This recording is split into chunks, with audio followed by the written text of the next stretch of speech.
तो दोस्तों स्वागत है आपका कृषि विज्ञान क्लासेस यूट्यूब चैनल पर। दोस्तों हम चर्चा कर रहे हैं बीएससी एग्रीकल्चर थर्ड सेमेस्टर में क्रॉप प्रोडक्शन टेक्नोलॉजी सब्जेक्ट की।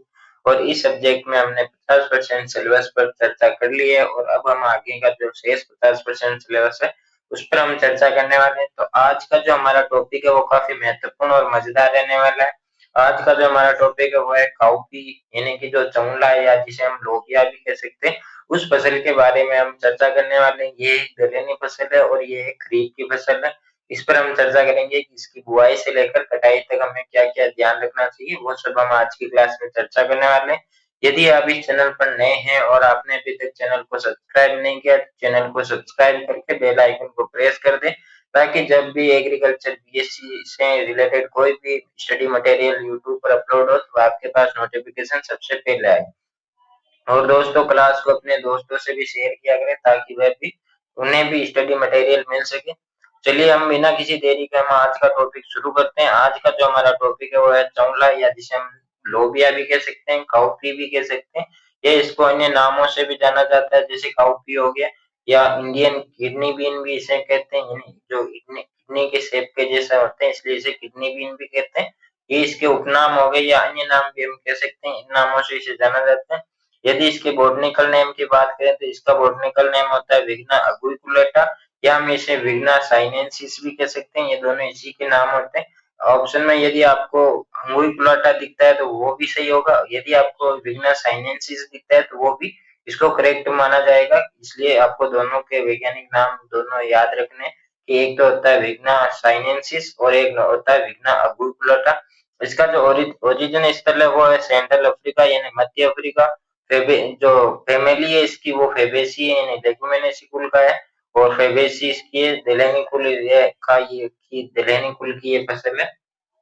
क्रोमोसोम नंबर इसमें होते हैं 2n बराबर 24। और पॉलिनेशन की बात करें तो ये सेल्फ पॉलिनेटेड फसल है यानी स्वयं परागित फसल है।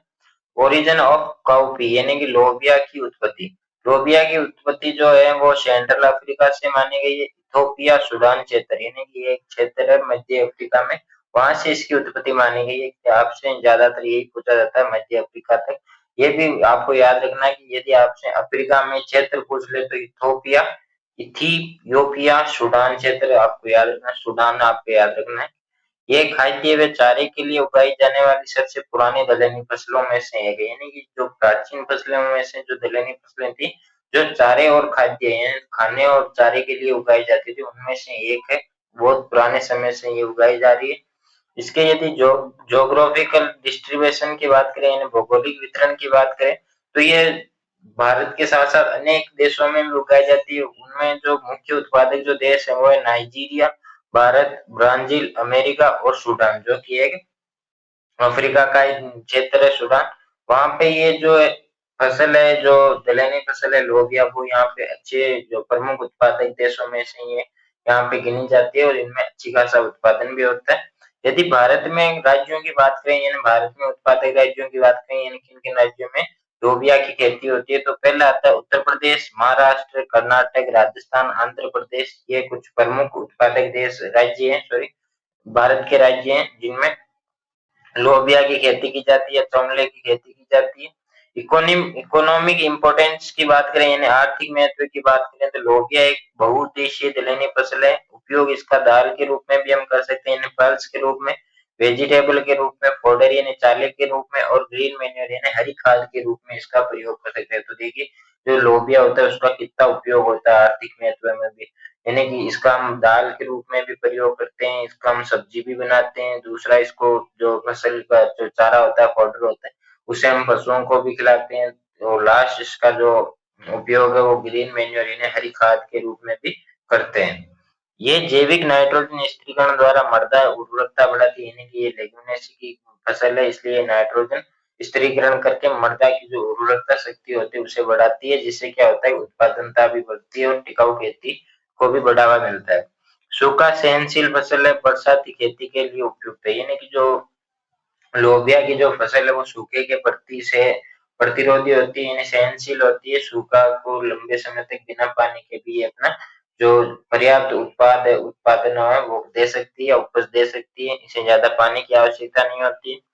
और सॉइल रिक्वायरमेंट्स की बात करें तो अच्छी जल निकासी वाली दोमट रेतीली दोमट मिट्टियों में उपयुक्त होती है, यानी कि जिसकी जो मृदा की बात करते हैं कि किन मृदा में जो लोबिया की फसल है वो अच्छी उपज देती है, तो एक तो होगी, सभी में आप ये लिख सकते हैं जल निकासी वाली दोमट, और इसमें या रेतीली दोमट भी आप लगभग लगभग सभी खरीफ की फसलों में सेम ही होती है। जल निकासी वाली तो होनी चाहिए, सभी मृदाएं जल निकासी वाली होनी चाहिए। और मृदा का पीएच जो है वो 6 से 7.5 होना चाहिए, यानी 6.0 से 7.5 के बीच होना चाहिए।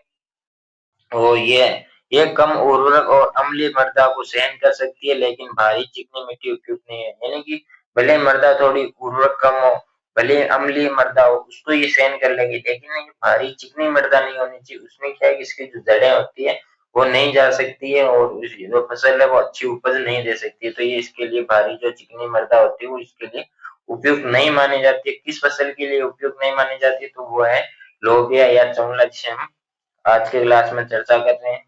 फिर हम क्लाइमेट रिक्वायरमेंट की बात करें तो ये इस सहनशील है, सूखे के प्रति सहनशील है, तो सामान्य सी बात है, गर्म और शुष्क जलवायु की आवश्यकता होती है इसे, यानी गर्म और शुष्क जलवायु, वार्म और ड्राई वेदर। और ऑप्टिमम टेम्परेचर की बात करें तो 25 डिग्री से 35 डिग्री सेंटीग्रेड तापमान इसके लिए उपयुक्त माना जाता है। एनुअल रेनफॉल की बात करें तो 400 से 700 यानी पर्याप्त होती है, और इसे खरीफ रबी ग्रीष्मकाल में उगाया जा सकता है, यानी कि मुख्य तो खरीफ ऋतु की फसल है, यानी खरीफ की फसल है, लेकिन इसे हम खरीफ में, रबी में, ग्रीष्मकाल में, तीनों सीजन में इसकी खेती कर सकते हैं, तीनों सीजन में इसको उगा सकते हैं। उसके तीनों सीजन में अलग अलग टाइम होता है, उस पर भी हम चर्चा करेंगे। इसकी वेराइटीज की बात करते हैं तो लोबिया की जो काउपी होती है उसकी वेराइटी एक होती है पूसा कोमल, जो कि सब्जी हेतु उपयुक्त होती है ना, सब्जी के पर्पज से इस वेराइटी की सब्जी के लिए इसको उगाया जाता है। पूसा फाल्गुनी जो कि शॉर्ट ड्यूरेशन वेराइटी है, अल्पकालीन में पकती है, ये जल्दी पकने वाली फसल है।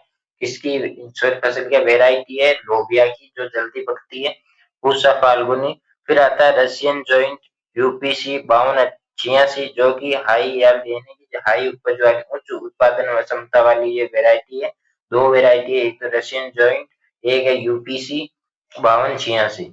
फिर आता है C152 काउपी 263 और काशी कंचन, जो कि ड्यूल पर्पस यानी कि दोहरे उद्देश्य से ये होती है। इसमें जो दाल होती है, जो खाद्य उत्पादन होता है वो भी अच्छा होता है, साथ ही जो चारा उत्पादन होता है वो भी अच्छा होता है, अच्छी मात्रा में होता है, इसलिए दोहरी उत्पादन हेतु होती है, दोहरा उद्देश्य से इसकी खेती की जाती है।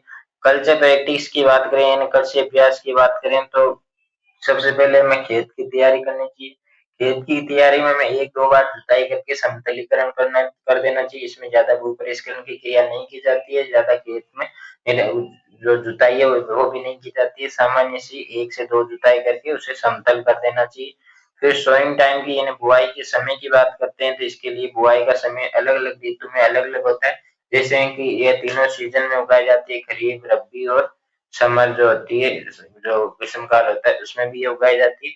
तो खरीफ की जो फसल होती है उसे हमें जून जुलाई में बोना चाहिए, जो रबी की फसल होती है उसे हमें अक्टूबर नवंबर में बोना चाहिए, और जो समर की जो फसल होती है उसे हमें फरवरी मार्च में बोना चाहिए। तो तीनों का आपको याद रखना है, लेकिन विशेष तौर पर आपको जो खरीफ की फसल है वो कब बोनी चाहिए वो आपको याद रखना है, जून जुलाई, क्योंकि हम क्रॉप प्रोडक्शन खरीफ क्रॉप पढ़ रहे हैं तो खरीफ के बारे में पूछा जाता है ज्यादातर, इसलिए जो इसका यदि सोइंग टाइम पूछे तो खरीफ का आपको मुख्यतः याद रखना है।